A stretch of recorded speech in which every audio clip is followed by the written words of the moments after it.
अस्सलामुअलैकुम फ्रेंड्स, उम्मीद है कि आप सब खैरियत से होंगे। तो स्टूडेंट्स, आज हम क्वेश्चन नंबर 4 का पार्ट नंबर सेकंड स्टार्ट कर रहे हैं। तो ये कोनिक सेक्शन पर मुश्तमिल है। तो चैप्टर नंबर 6 कोनिक सेक्शन जो बेसिकली थोड़ा लेंथी चैप्टर है और इसे मुश्किल तस्वुर किया जाता है, लेकिन मुश्किल नहीं है इतना। अगर आप इसके एलिमेंट्स वगैरह अच्छे से प्रिपेयर कर लें और इसकी डायग्राम को समझ लें तो ये चैप्टर बहुत ज़्यादा ईजी हो जाता है स्टूडेंट्स के लिए। तो देखिए, इसमें कह रहा है कि फाइंड इक्वेशन ऑफ सर्कल, यानी जो चीज़ आपने फाइंड करनी है उसका फार्मूला या उसकी स्टैंडर्ड फॉर्मेट आपको आना चाहिए। With ends of the diameter are A at -3, 2 and 5, -6। ये दो आपके पास पॉइंट्स गिवन हैं जो कि एंड्स ऑफ डायमीटर हैं। हमने इक्वेशन ऑफ सर्कल मालूम करनी है। ओके, तो स्टूडेंट्स देखते हैं, ये क्वेश्चन हमारे पास मौजूद है। यहाँ पे इक्वेशन ऑफ सर्कल हमने मालूम करनी है यहाँ पे, और ये हमारे पास है। ठीक है, क्वेश्चन नंबर 4 का पार्ट नंबर सेकंड। तो यहाँ पे मैं आपको ये बता दूं कि रिक्वायर्ड इक्वेशन ऑफ सर्कल कौन सी होती है। ये है हमारे पास रिक्वायर्ड इक्वेशन ऑफ सर्कल, मतलब ये फार्मूला, जब भी वो इक्वेशन ऑफ सर्कल कहे तो ये फार्मूला बेसिक है, स्टैंडर्ड फॉर्म ऑफ सर्कल है, ये आपको याद होनी चाहिए। रिक्वायर्ड इक्वेशन ऑफ सर्कल, ये बच्चे आपके पास है x minus h whole square y minus k whole square is equal to r square. तो स्टूडेंट, इसमें आप याद रखिए कि आपके पास पता होना चाहिए कि ये जब भी इक्वेशन ऑफ सर्कल वो कहे फाइंड करो तो ये स्टैंडर्ड फॉर्मेट आपको आना चाहिए, और इस फॉर्मेट में h और k क्या है इसका भी समझ होना चाहिए, और r क्या है। बेटा, h और k ये हमेशा हमारे पास सेंटर होते हैं और r रेडियस है। यानी इससे हमें ये पता चला कि भाई जब भी वो हमें कहेगा इक्वेशन ऑफ सर्कल मालूम करो, उसके लिए हमारे पास जो रिक्वायर्ड चीज़ें हैं जो इस फार्मूले में पुट करने के लिए, वो दो चीज़ें हैं। एक आपके पास h और k है, यानी कि सेंटर है, और दूसरा बेटा आपके पास रेडियस है। यानी कि ये दो चीज़ें अगर हमारे पास होंगी तो हम आसानी से मालूम कर सकते हैं। अब हम देखते हैं इन दो चीज़ों के लिए उसने हमें डाटा कौन सा प्रोवाइड किया है।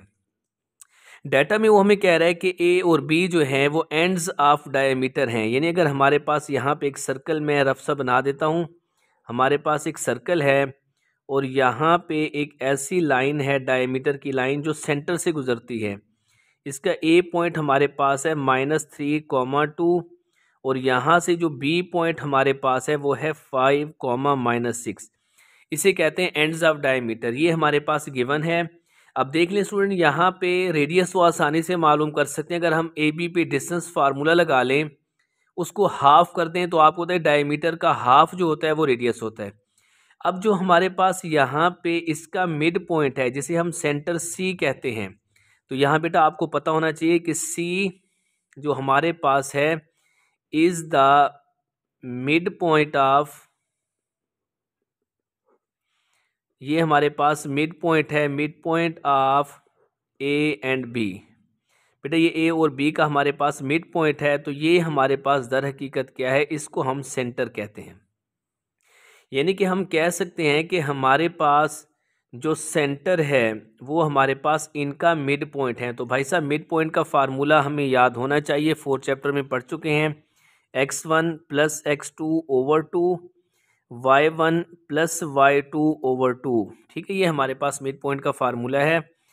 अब यहाँ पे यही फार्मूला हम लगाएंगे स्टूडेंट्स। तो यहाँ पे देख लेते हैं कि हमारे पास -3 + 5 सेंटर आ जाएगा, -3 + 5/2 मिड पॉइंट का फार्मूला लगा रहे हैं। 2 - 6 / 2, तो ये हमारे पास आ जाएगा यहाँ पे 5 में से 3 जाएंगे 2 को 2 से डिवाइड करेंगे 1, -6 में से 2 को माइनस करें -4 को 2 से डिवाइड करें -2। तो ये हमारे पास सेंटर आ चुका है, जिसे हम क्या कहते हैं, h, के हमारे पास आ चुका है। अब देख लें बेटा, सेंटर हमारे पास आ चुका है। उसके बाद रेडियस जो है इन दो पॉइंट से भी मालूम कर सकते हैं, सेंटर से भी मालूम कर सकते हैं। सेंटर से किसी भी बाउंड्री पे कोई भी पॉइंट हो, वो जो डिस्टेंस होता है वो हमेशा हमारे पास क्या कहलाता है, रेडियस कहलाता है। अब रेडियस के बेटा आपके पास 3 मेथड हैं कि आप ए बी पे डिस्टेंस फार्मूला लगा लो, फिर उसका हम हाफ कर देते हैं। आपको पता है कि ए बी का जो हाफ होता है वो रेडियस होता है। तो देख लें बेटा, ए बी पे डिस्टेंस फार्मूला लगा रहे हैं हम, R is equal to, distance formula क्या है, x2 माइनस x1। बेटा ये भी आपको डिस्टेंस फार्मूला भी आना चाहिए किसी भी दो पॉइंट्स का, ये भी 4 चैप्टर का फार्मूला है, x2 minus x1 whole square plus y2 minus y1 whole square. ये फार्मूला हमारे पास है डिस्टेंस फार्मूला। तो ए बी के ऊपर लगा रहे हैं तो x2 माइनस x1, तो ये हो जाएगा बेटा 5 माइनस माइनस प्लस हो जाएगा 3 8 होल स्क्वायर प्लस -6 और -2 होल स्क्वायर और स्क्वायर रूट, और सबको क्या करेंगे 2 से डिवाइड कर देंगे क्योंकि ये हमारे पास ए बी है डायमीटर।